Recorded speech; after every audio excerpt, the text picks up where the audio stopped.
is time. It is time to brew your best beer. The 2016 SJPorr Challenge is dedicated to your friend and ours, Paul Wickstein. Brought to you by Brewcraft USA, iMake, Gladfield Malting, Yakima Valley Hops, The Grain Bill, Brewers Exchange, Keg Kingdom Homebrew Supply, Hiraki Homebrew, and a special thanks to our silver sponsors. Lucky last, SJPorr Challenge 2016-17 finals review of 28V 74L 58Z, which is an ultralight milk stout. So we shall see. It says, ooh, chocolate roast, lightly nutty on the nose, and a touch of bitterness in the finish. So I think the bits I was seeing is a bit of yeast by the looks of it. A bit of yeast around the edge of it. So hopefully it doesn't make too much of a difference. So as you can see, it's pouring nicely. It's pouring with quite a quick dissipating head, which is interesting. The head retention is not quite there, but I will stop there just in case it's bottle condition. Don't want to drip anything because we've already spilt on the floor tonight. Shh, don't tell my wife. So yeah, as you can see, there's a lot of big bubbles in that. There's one, yeah, massive ones now, which is not always a good sign. But so it did have a rather good head, but I think that's going to drop down to probably quite a line of nothing pretty soon. But it's definitely dark. I really can't see through it. But I mean, looking at the very edge of the glass, you know, it is quite clear, and it's lovely colour, like that ruby highlights, you know, you get with dark beers. Awesome looking. And if we swirl the glass, you know, the head comes back. I think it's quite well carbonated, which it's been set out a while, because I thought with a stout you don't want to let it warm up a wee bit. It's a wee bit warmer probably than the other beers we've tried so far. It's settling down now into sort of like a rocky head, and hopefully some of that carbonation dissipates, because you don't want a stout too carbonated. So milk stout, so it should have a sweetness to it, 4.2%. So visually, yeah, it looks good. You know, very dark for a 4.2% beer. You've done well to pack plenty of the darker malts, crystal malts, etc. to get that real dark character.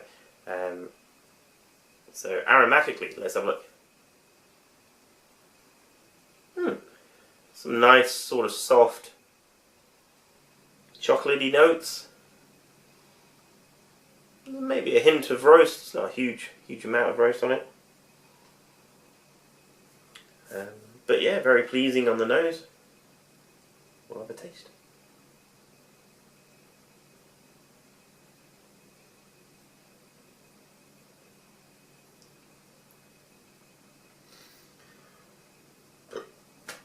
Oh, so what does hit is the carbonation is a bit too high for a stout.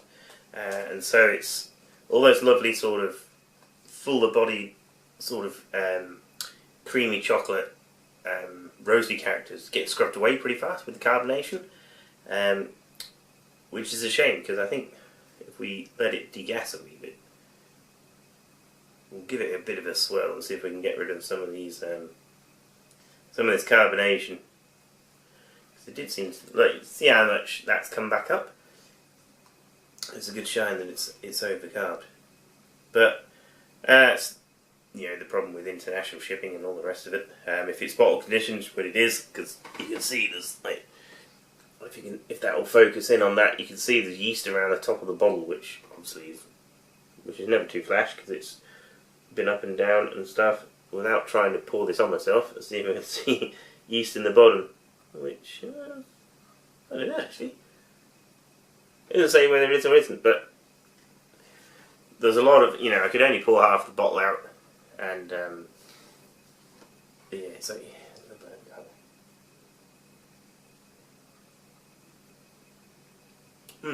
after that swirling, it's dumbed down a bit. I do get a little bit of green apples, as you tell, hide, and on the nose there's a hint of a slight dusty sort of character, which I sometimes get from British yeast. British yeast. But it's not bad beer. It's good. I think from the heats, obviously, to the finals, you'd expect the better beers to sort of come to the top. There's been a lot less yeast-driven faults in these finals. This is the last beer I'm trying, and yeah, for what was it, 4.2.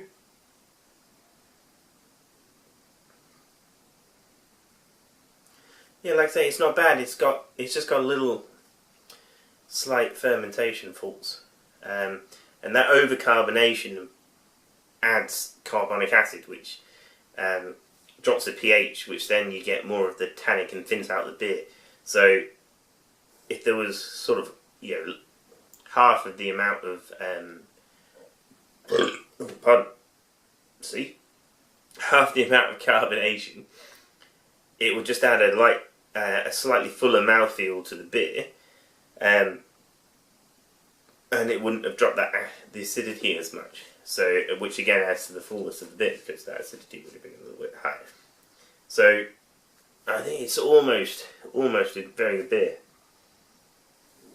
Yeah, I think there's just a slight fermentation, which has either happened in the bottle as it's travelled around. I mean, none of these bottles have said tonight whether they're keg conditioned or bottle fermented. I think, sorry, the first one did say it was bottle conditioned, which I think is actually important information, because as a drinker, I want to know if I can pour the whole thing for a start, and secondly, I want to know if it is, you know, bottle conditioned. That is also, again, a skill that you need to work on. Sometimes, if you're bottle conditioning and you're doing, instead of using carbo drops, if you're doing bulk priming, that has its inherent risks that some bottles will be more carbonated than others. And then you need to know if there's yeast in the bottom, if there's sediment, you know, when you're pouring and all the rest of it. So yeah, I think once this is all finished, I might do a review of skills that I think people could bring to the competition a bit more, because yeah, it makes a difference when you come to trying these beers. But I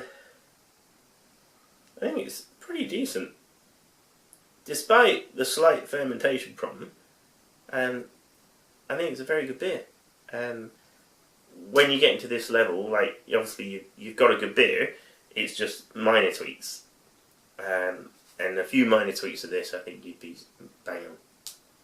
So, pat yourself on the back. I'm going to make the rest of my notes, finish up. This was the last beer that I've judged for this part of the competition. And so, good luck to everybody. And I guess we'll see you next year for the next edition of the SJPorr Challenge, and we'll see what that one brings for us all. Thanks to all the organisers, and I'll sign off here. Cheers, boys and girls.